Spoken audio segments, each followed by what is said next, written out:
मित्रों, वैसे तो भोजन में क्या खाएं और क्या ना खाएं, ये लोगों का निजी और व्यक्तिगत फैसला होता है। लेकिन यहाँ हिंदू धर्म में कुछ लोग मांसाहार को निषेध मानते हैं, वहीं कुछ लोग मांसाहार को मान्यता देते दिखाई पड़ते हैं।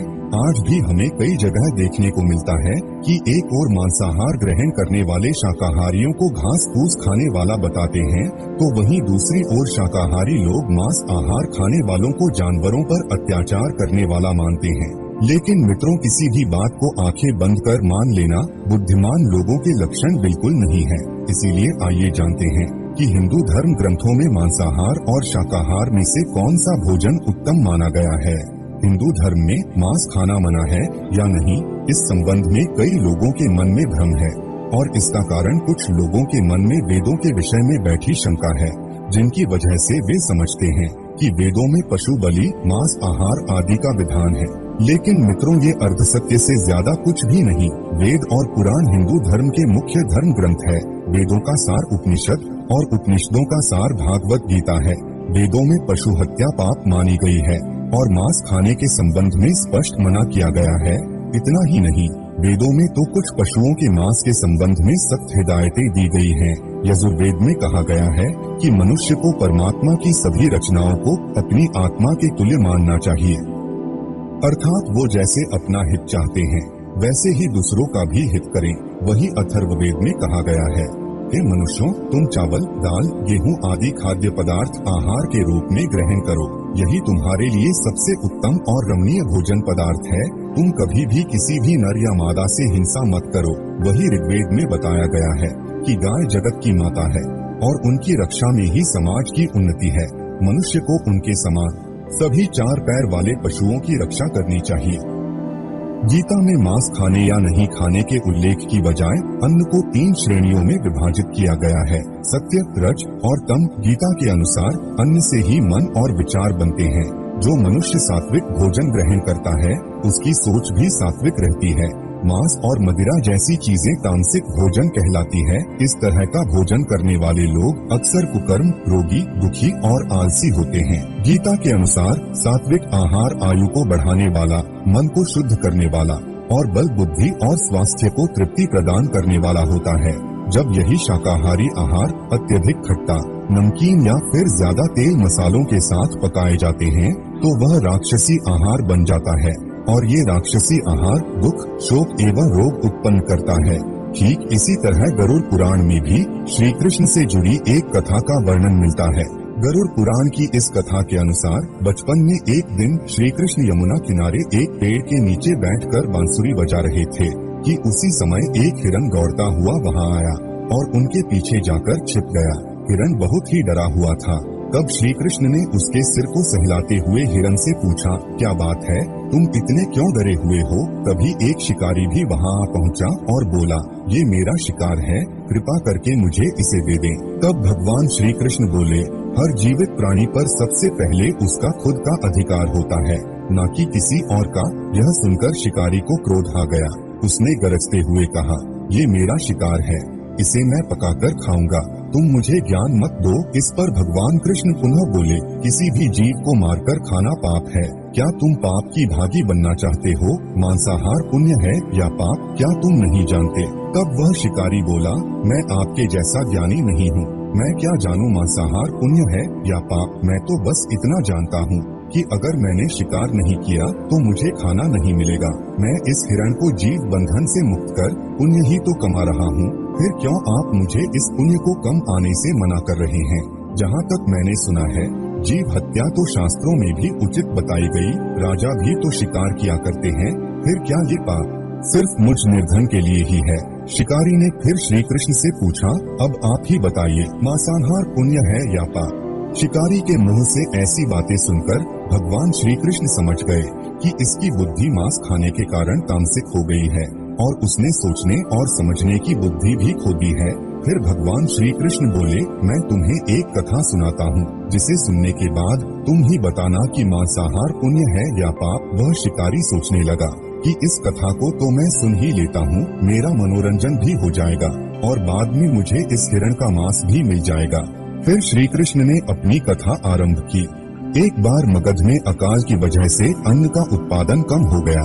राजा को चिंता सताने लगी कि यदि इस समस्या का शीघ्र ही निदान नहीं किया गया तो संरक्षित अनाज कोष भी खत्म हो जाएगा।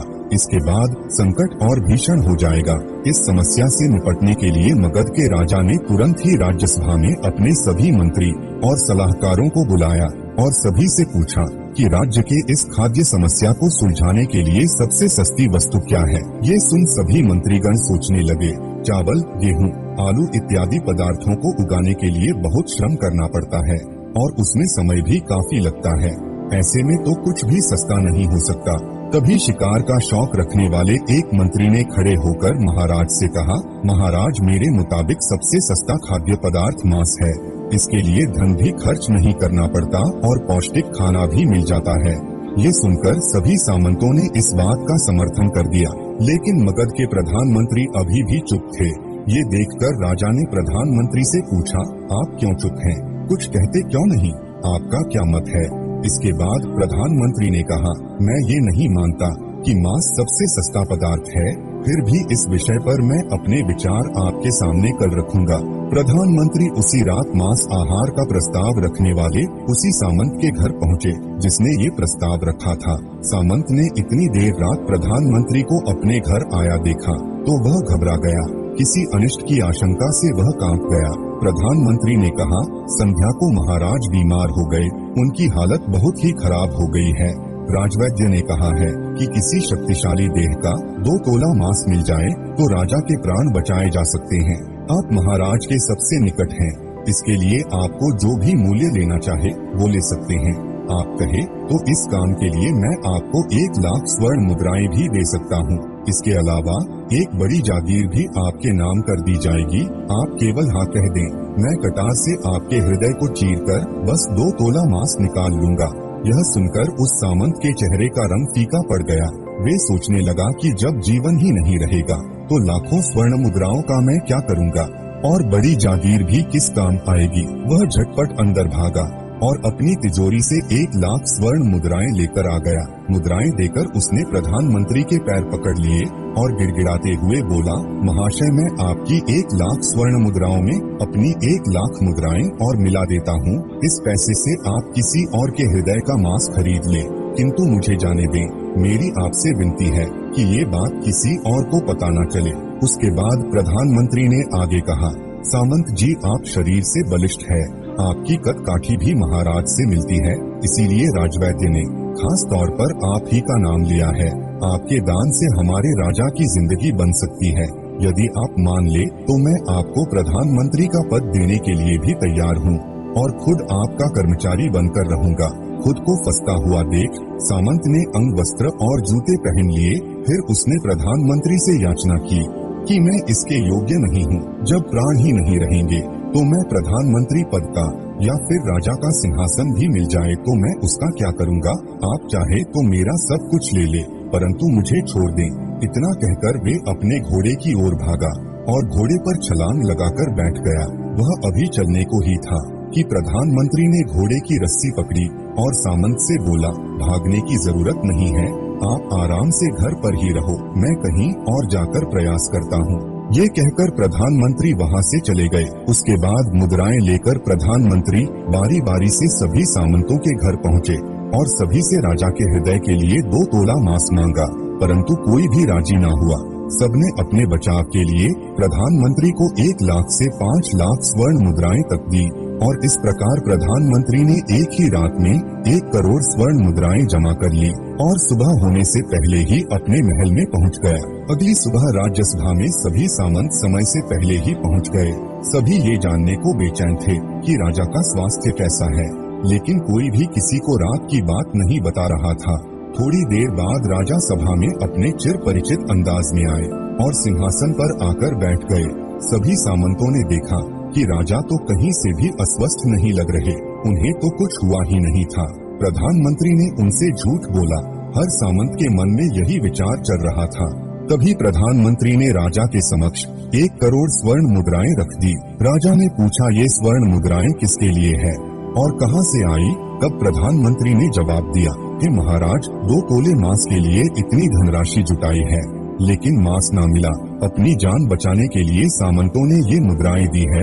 अब आप ही बताइए कि मांस सस्ता है या महंगा। राजा को बात समझ आ गई। उन्होंने प्रजा से अतिरिक्त परिश्रम करने का निवेदन किया और राजकीय अनाज भंडार में से अनाज निकालकर श्रमिकों को दिया। राजा ने तुरंत ही पौष्टिक सब्जियों की खेती का आदेश दिया। सिंचाई की व्यवस्था को भी दुरुस्त करवाया गया। वो 1 करोड़ स्वर्ण मुद्राएं इसी कार्य के लिए और श्रमिकों के कल्याण के लिए खर्च की गई। साग सब्जी इतनी तेजी से उगी जिससे प्रजा का कल्याण भी हुआ और पौष्टिकता भी। कुछ समय बाद मौसम अनुकूल हुआ और खेत लहलहाने लगे और इस तरह राज्य का खाद्य संकट दूर हुआ। स्वयं परमात्मा से ये ज्ञान पाकर शिकारी परिपूर्ण हो गया और उसे ज्ञान की प्राप्ति हो गई। वह जान गया था कि महानता जीवन लेने में नहीं बल्कि जीवन देने में है। शिकारी ने भगवान के आगे हाथ जोड़े और वहाँ से चला गया। उसने कसम खाई कि वह अपने संपूर्ण जीवन में किसी को भी कभी चोट नहीं पहुँचाएगा। तो मित्रों, जीवन का यही मूल्य भगवान श्री कृष्ण हमें इस कथा के जरिए समझाना चाहते हैं कि हम ये न भूलें, जिस तरह हमें अपनी जान प्यारी है उसी तरह सभी जीवों को भी अपनी जान प्रिय होती है। तो दर्शकों, इस कथा को जानने के बाद अब ये आप पर निर्भर करता है कि आप कौन सा आहार ग्रहण करना चाहते हैं। परंतु विज्ञान भी इस बात को प्रमाणित कर चुका है कि हमारे शरीर के लिए मांस आहार की अपेक्षा शाकाहार भोजन ज्यादा फायदेमंद है। वैज्ञानिकों की माने तो जहाँ एक और शाकाहार हमारे शरीर में रोग प्रतिरोधी क्षमता को बढ़ाने का काम करता है, तो वहीं दूसरी ओर शाकाहार से हमारी आयु भी बढ़ती है। लेकिन कुछ लोगों के मुताबिक कुछ धर्म ग्रंथों में मांसाहार को सही बताया गया है, परंतु ये सारे भ्रम उन ग्रंथों में वर्णित मंत्रों और श्लोकों के गलत अर्थ के प्रचार प्रसार और हिंदुओं में होने वाली पशुबलि के कारण फैले हुए हैं। जिन जीवों को मारकर आप खा रहे हैं उन्हें तो प्राण बचाने का अवसर भी नहीं मिलता। बर्बरता सिर्फ वही नहीं है जहाँ इंसान का रक्त बहता है, बर्बरता उसे भी कहा जाता है जहाँ स्वार्थ के लिए किसी जीव की हत्या कर दी जाए।